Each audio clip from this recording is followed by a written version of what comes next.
नहीं है, बल्कि मठों और मंदिरों में जिस नेतृत्व को समाज ने देखा वो नेतृत्व शिक्षा का ही था। ये शिक्षा के मुख्य केंद्र हुआ करते थे। सुल्फा, सिगरेट, अफीम, चरस, भांग, हेरोइन, तंबाकू, धतूरा या तमाम प्रकार की जो वैमनस्यता हैं इनके लिए या नशाखोरियों के लिए मठ मंदिरों के पास ना कभी कोई जगह थी, ना होनी चाहिए।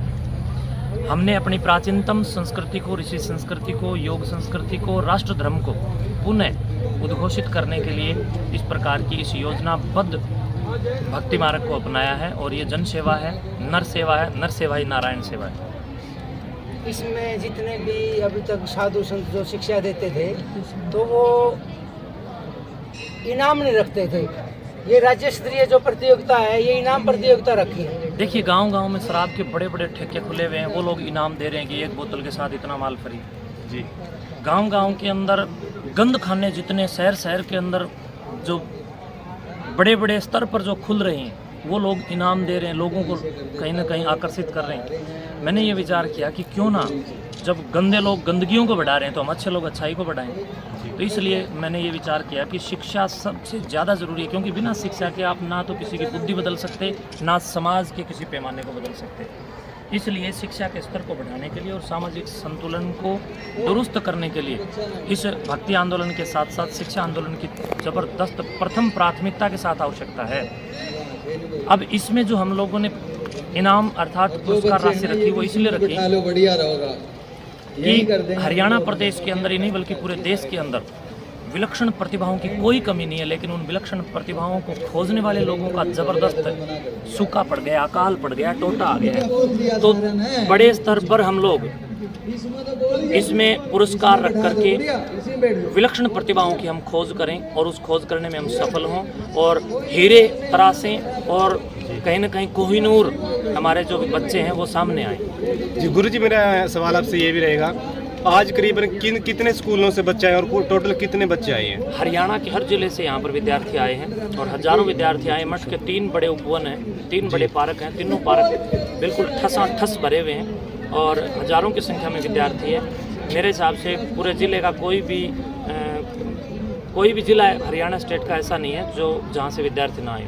खेल प्रतियोगिता में इनाम की राशि रखी जाती है। आपने कहाँ से प्रेरित होकर शिक्षा देखिए केंद्र में? मैंने अपने परम पूज्य महंत श्री डॉक्टर चेताईनाथ जी महाराज से मैंने अपनी शास्त्र शिक्षा धारण की है और उनके श्री चरणों में रह करके मैंने अपने जीवन को निर्माण किया है। परम पूज्य योगी आदित्यनाथ जी महाराज के श्री चरणों में रह करके हम सब योगीश्वर तैयार हुए हैं। हमारी जो महक है वो राष्ट्रीयता की अनन्य साधना की होनी चाहिए। बंधुओं, खेलों के अंदर भी हम लोगों ने बड़े बड़े पुरस्कार रखे हैं, लेकिन खेलों में आजकल ज़बरदस्त समस्या ये बन गई है कि कई प्रकार के इंजेक्शन इंजेक्ट होने लग गए हैं। खिलाड़ी जब खेल के मैदान में ज़्यादातर आजकल बड़ा सत्यानाश हो गया है कि कई अंग्रेजी दवाइयों का सहारा लेकर के खेल के मैदान में उतरते हैं, लेकिन दुनिया के किसी भी डॉक्टर की इंजेक्शन में आज तक वो दवाई तैयार नहीं हुई जिसका इंजेक्शन लगा के आप पेपर देने बैठ सकें। तो इसलिए ये पेपर एक ऐसी प्रतिभाओं का कार्यक्रम है जिसमें कोई भी इंजेक्शन या दवाई या टिक्का काम नहीं करेगा, बल्कि शरीर को भी, मन बुद्धि और शरीर आत्मा सबको पुनित करने वाली ये दिव्यता है, ये राष्ट्र यज्ञ है, ये विद्या का कर्म है। तो हम सब लोगों ने मिलकर के जिस प्रकार खेलों की भावनाओं को बढ़ाया, अब हम शिक्षाओं की भावनाओं को बढ़ा रहे हैं। युवाओं को नशा से मुक्त कराने के लिए आपने मुहिम चलाई है, जिसके आप जानलेवा हमला भी आपके ऊपर हो चुका है, उसके बावजूद भी आप वापस नहीं हट रहे। देखिए, जिस परमपिता परमेश्वर ईश्वर जगदीश्वर की कृपा से हम धरती पर कार्य कर रहे हैं, सब कुछ उन्हीं की कृपा से होना है। हम जुझारू होकर के, कर्मठ होकर के कार्य कर सकते हैं और जो संघर्ष करने के लिए उद्यत होंगे तो जो विपरीत परिस्थितियाँ आएंगी उनसे हम कहीं ना कहीं लड़ सकते हैं। हम लड़ना जानते हैं, हम पीछे हटना नहीं जानते। कभी कभी आपको यह महसूस होता है मैंने ऐसा पंगा तो नहीं ले लिया? महसूस अयोग्य व्यक्ति को होता है। हम अपने आप को अयोग्य नहीं मानेंगे कदाचित। जो व्यक्ति शास्त्रों का ज्ञाता है, जो व्यक्ति शास्त्र अध्ययन करता है, जिस व्यक्ति में संगीत का रस है, जिस व्यक्ति की अंतश्चेतना और आत्मा जागृत है, उस व्यक्ति को मैं बच्चे हैं समझता हूं कि डरना नहीं। जिनका पेपर ले लिया गया है वो बच्चे आज की परीक्षा पत्र में हम लोगों ने आज के इस एक मिनट रुकवा दो बस। पूरे शैक्षणिक योग्यताओं की प्रखरता और प्रचंडता और दिव्यता व भव्यता के इस संविधान में जो प्रश्न पत्र तैयार किया, उस प्रश्न पत्र में वो सब सिलेबस लिए गए हैं जो आधुनिक विज्ञान सहित आधुनिक शिक्षा के अंदर एनसीईआरटी का सारा सिलेबस जो पढ़ाया जा रहा है, हमने वहीं से सारे सिलेबस के जितना सिलेबस पढ़ाया गया वहीं तक के प्रश्न इसमें शामिल किए हैं। हर सब्जेक्ट को इसमें जगह मिली है, जहाँ हिंदी को मिली है तो अंग्रेजी को भी मिली है, जहाँ सामाजिक को मिली है तो साइंस अर्थात सिद्धि विज्ञान को भी मिली है, और इसके साथ साथ व्याकरण को भी मिली है।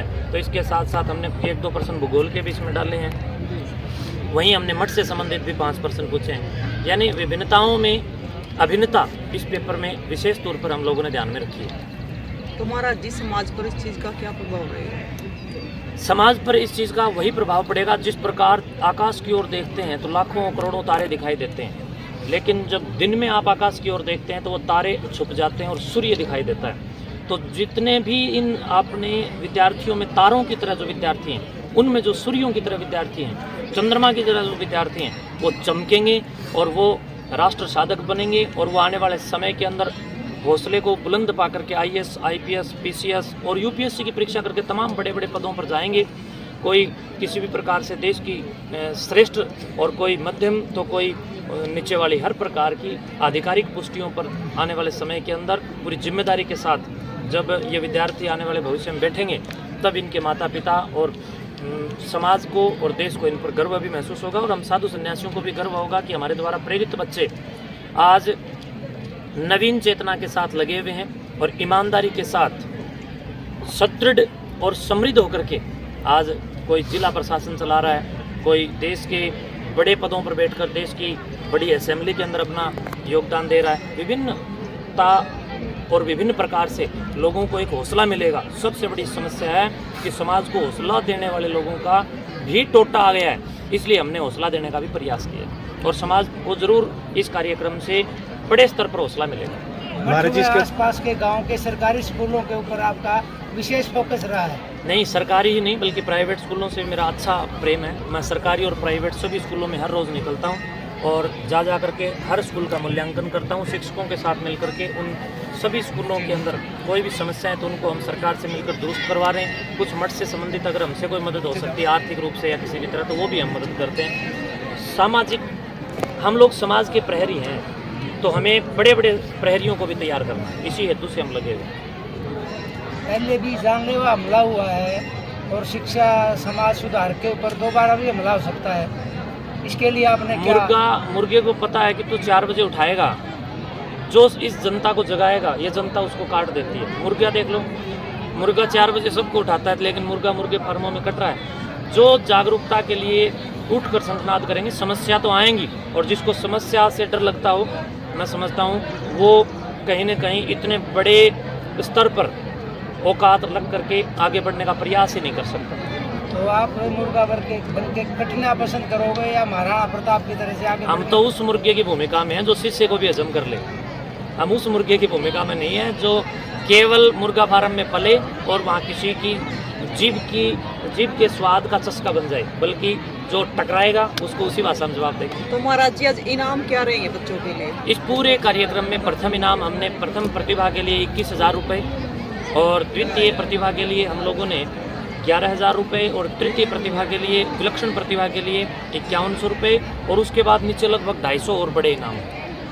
तो महाराज जी जैसे मठ है या फिर डेरे हैं तो झाड़े लगाना या फिर वहाँ पर नशे करने वाले बाबा पाए जाते हैं, तो आप क्या संदेश देना चाहते हो? देखिए, मैं यही कहूँगा कि जो लोक मान्यताएँ हैं, समाज की जनता की जो लोक मान्यताएँ हैं, वो अगर वो लोग चलाए रखना चाहते हैं तो चलाइए, लेकिन अध्यात्म के साथ साथ ज्ञान से विज्ञान की ओर बढ़ने की प्रेरणा बड़े स्तर पर उससे भी ज़्यादा बढ़ के चलानी चाहिए।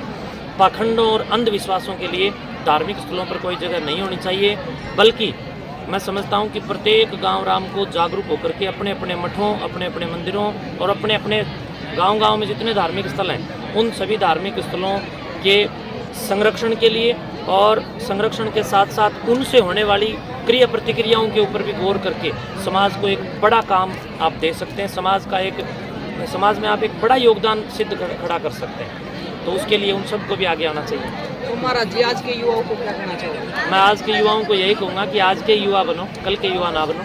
बल्कि आज के युवा बनो और फिर अंतरिक्ष से लेकर के यानी इसरो से लेकर के नासा तक और नासा से लेकर के तमाम 1,96,8,53,124 वर्ष प्राचीनतम ऋषि संस्कृति का हम सबको मिलकर के उद्घोष करना चाहिए और समग्र समाज में आगे बढ़ चढ़ करके मजबूती के साथ अच्छे अच्छे कार्यों की संख्या बढ़ानी चाहिए और युवा अगर युवा है तो अपने यौवन का सदुपयोग करना चाहिए।